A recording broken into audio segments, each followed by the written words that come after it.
Most car companies grow by producing more vehicles. More factories, more dealerships, more sales. It's simple logic: sell more cars, make more money, but Ferrari does the opposite. Instead of increasing production to meet demand, Ferrari deliberately limits how many cars it builds each year. And somehow, that decision has made it one of the most profitable car brands in the world. So how does selling fewer cars actually lead to making more money? To understand that, you have to understand what Ferrari really is. Ferrari was founded by Enzo Ferrari, a man who cared more about racing than about building road cars. In fact, Ferrari began as a racing team before it ever became a car manufacturer.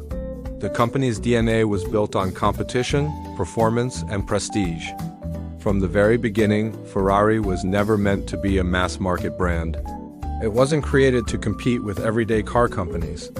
It was built to represent speed, exclusivity, and engineering excellence. That early decision shaped everything that followed. Most automakers operate on a volume model. They build as many cars as possible, reduce production costs, and make small profits on each unit. Their success depends on scale. The more they sell, the better they perform. Ferrari does not operate this way. Ferrari intentionally keeps production lower than global demand. That means there are always more people who want a Ferrari than there are Ferraris available. In economics, this is called scarcity. Scarcity simply means limited supply. And when supply is limited while demand remains high, the perceived value of a product increases. Think about it this way. If something is available everywhere, it feels ordinary. But if something is rare, difficult to obtain, and limited in number, it instantly becomes more desirable. Ferrari understands this deeply. By controlling production, Ferrari protects its exclusivity. Buyers know that not everyone can own one. That rarity turns each car into more than transportation. It becomes a status symbol. And that's where pricing power comes in. Pricing power is the ability of a company to set high prices without losing customers. Most businesses don't have strong pricing power because customers can easily switch to cheaper alternatives. Ferrari doesn't compete on price. It competes on identity. People who buy Ferraris are not choosing between brands based on affordability. They are buying into prestige, heritage, and emotion. Because of that, Ferrari can charge significantly more per vehicle than mass-market manufacturers. Now, here's the key difference. Traditional car companies rely on volume with thinner margins. That means they make a smaller profit on each vehicle, but compensate by selling millions of units. Ferrari makes far fewer cars, but the profit on each car is substantially higher. When you combine high margins with strong demand and controlled production, the result is an extremely profitable business model. But Ferrari goes even further.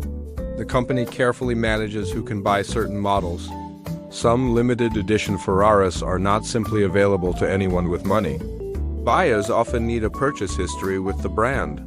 In some cases, Ferrari even discourages quick resale of rare models to protect exclusivity. This may sound strict, but it serves a purpose. Ferrari is protecting its brand equity.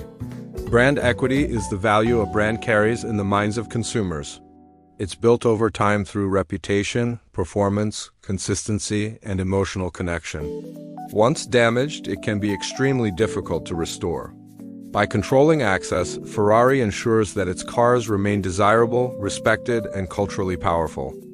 If Ferraris were suddenly everywhere, the brand would lose its mystique. And mystique is what allows Ferrari to maintain premium pricing. Another major factor behind Ferrari's success is Formula One. Ferrari's racing team, Scuderia Ferrari, is one of the most iconic teams in Formula One history. Even people who don't follow motorsports recognize the brand's association with speed and competition. Formula One acts as a global marketing platform. Every race reinforces Ferrari's identity as a performance leader. It reminds audiences that Ferrari isn't just selling luxury, it is selling racing heritage and engineering credibility. This constant visibility strengthens the brand's prestige, which in turn supports its pricing power. Ferrari doesn't need traditional advertising at the same scale as mass-market brands. Its presence in elite racing does much of the brand reinforcement naturally. Now step back and look at the bigger picture. Ferrari behaves less like a traditional automaker and more like a luxury goods company. Luxury brands operate differently from mass manufacturers. They focus on controlled supply, high margins, emotional storytelling, and long-term brand positioning. They don't chase scale at the cost of exclusivity. Ferrari understands that its value lies not just in the physical product, but in what the product represents. Ownership signals success. It signals status. It signals membership in a very limited group. That emotional layer is powerful. When customers are buying identity instead of utility, price becomes secondary. And when price becomes secondary, margins expand. This is why Ferrari doesn't aggressively increase production, even when demand rises. Scaling too quickly would risk weakening the very thing that makes the brand valuable. In many industries, growth means expansion. For Ferrari, growth means protection. Protection of brand, protection of exclusivity, protection of pricing power. The result is a business that generates strong profitability without needing to dominate global production numbers. Ferrari proves that in certain markets, being unavailable is more powerful than being accessible. It challenges the common belief that bigger is always better. Sometimes controlling scale is the strategy. By limiting supply, maintaining prestige, protecting brand equity, and reinforcing its racing heritage, Ferrari has created a business model where fewer sales can generate extraordinary value. In the end, Ferrari is not just selling cars, it is selling rarity.